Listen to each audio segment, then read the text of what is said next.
In this video, I'm going to show you how I transformed the bed of my pickup truck from looking like this to this. I wanted to turn my pickup bed into something simple for camping without having to spend a fortune or permanently giving up the use of my truck. So this is what I came up with: a lightweight, sturdy sleeping platform with plenty of gear storage and a hinged top for easy access. It's also designed so that I can pull it out whenever I need the bed back. And the best part is I built the whole thing in one weekend for under $100. So stick around and I'll show you how I put it together. First things first, we had to get the 2x3 boards measured and cut down to size. Since this platform needed to fit as snugly in the bed as possible, I really took my time here, measuring everything out and making sure each piece lined up with the layout I had in mind. These boards were going to make up the main frame of the platform, so I got to make sure they're strong enough to support my weight, but still lightweight enough that I can easily move them around and remove it if need be. Once I had everything marked, I walked over to my miter saw and cut the pieces to length.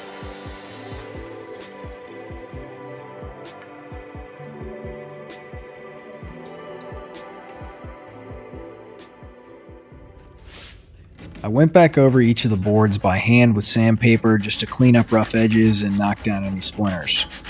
When I was doing this, I was trying my best not to round over the edges and keep them as square as possible. That way the frame can sit tight together. This will give it a cleaner look as well as a sturdier fit once I get it assembled. Before fastening everything together, I'm laying all the 2x3s on a flat surface and checking each corner with a speed square. This is helpful for making sure the frame stays symmetrical and perfectly square.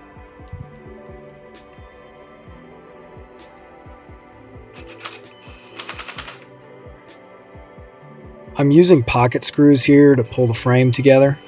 I like using this joinery method because it gives you a good sturdy fit without having to add in any bulky brackets.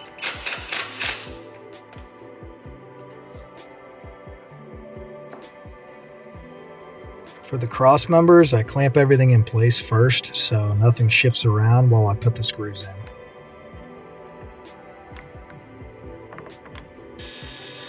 Carpentry screws are a great choice for this kind of build, even though they do cost a little bit extra. I've found that they bite in a lot cleaner and are much less likely to split the wood compared to regular wood screws.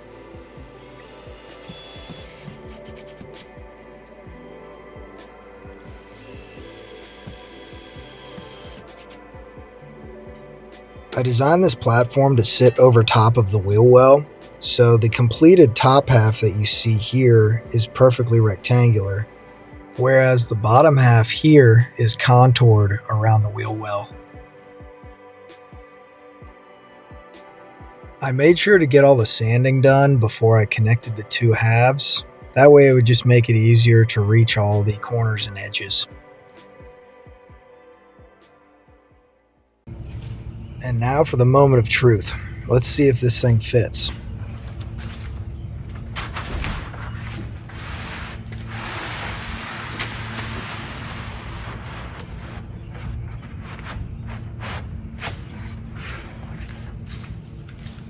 If you've made it this far in the video, make sure you like and subscribe so you can stick around for future builds and all the cool places I take this Tundra camper.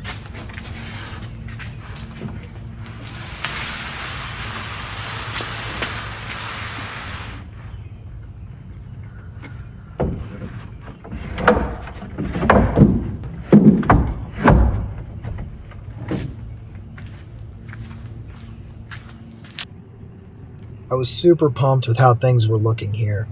As you can tell, I had to work around some weird angles, but the frame ended up fitting like a glove. However, it's not a sleeping platform until I have something flat to lay down on. So I picked up a 1/2-inch piece of birch plywood and started getting things measured out.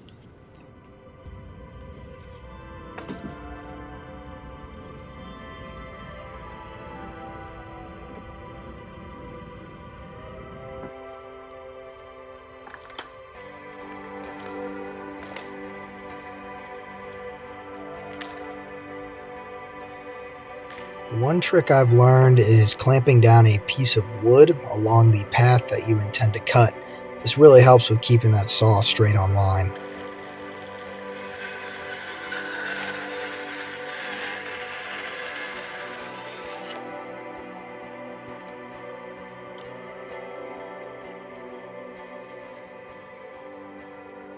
I only plan on covering the one side and top of this platform just to keep it as lightweight as possible and maximize the storage for gear underneath of it. I plan on covering that front space with a drawer that I will install in the next video. I figured the easiest way to get this sideboard to fit the way I want it would be lining it up with the frame and then tracing along the edge there.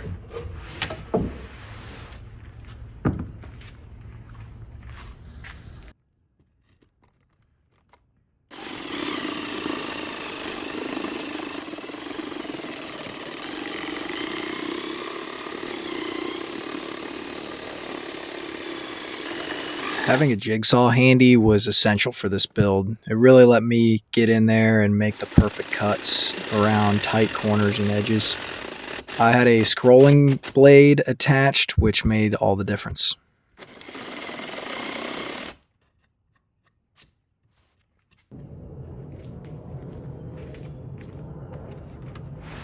Once I got everything lined up, it was time to pull the frame out and attach the first side. And try not to break my truck. When it comes to wood glue, I feel like there's only one real option. Titebond's been around forever for a reason, so that's what I opted for on this project.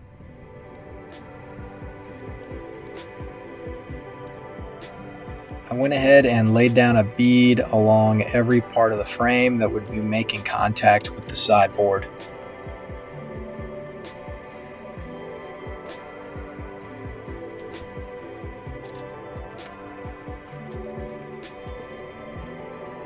Once I had the plywood set in place, it was time to give it a little bit more of a solid attachment.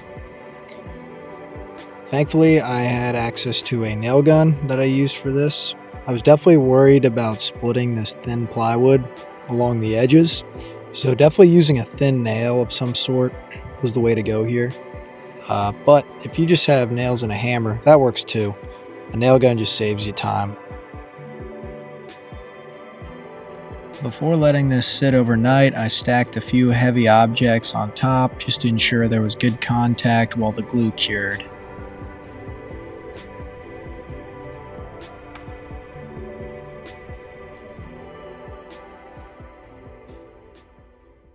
As you can see, I have my other truck camper in the background, which has been sidelined for the time being because that build is turning into way longer than a weekend. And here I'm laying down one of the final pieces I need to measure out for a much more simple yet functional camping solution for my truck. As you'll see, I took a very similar approach as before, laying it down and then tracing around.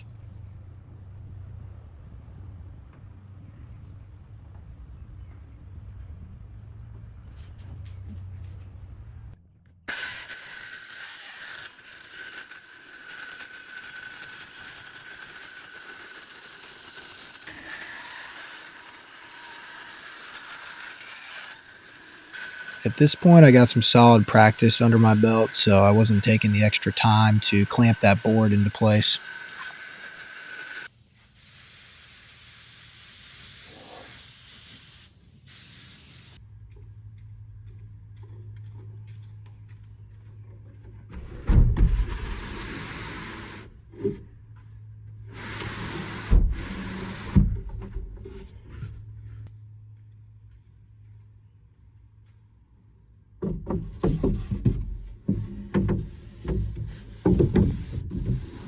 And here's where everything starts coming together. Finally looks like an actual sleeping platform. Of course, I had to hop on it and test it out for the first time. This was my first feel of how much headroom this platform had, and I gotta say I was pretty satisfied with it. But it's still missing one important nice-to-have feature. I picked up a pair of these 12-inch piano hinges that I'm going to mount on the outboard side of the top. Since these hinges only need to support the weight of the plywood and my sleeping pad, these two 12-inch brackets should be more than enough to carry that load. Now once we get it screwed into the frame, this platform's ready to go. And here it is, installed, all packed up, ready for a weekend of camping to break it in. Overall, I'm super happy with the way this build turned out, and for under $100, it was well worth the money and the time.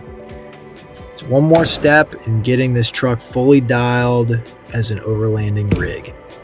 But for now, this'll do. Thanks for watching, everybody, and I'll see you in the next one.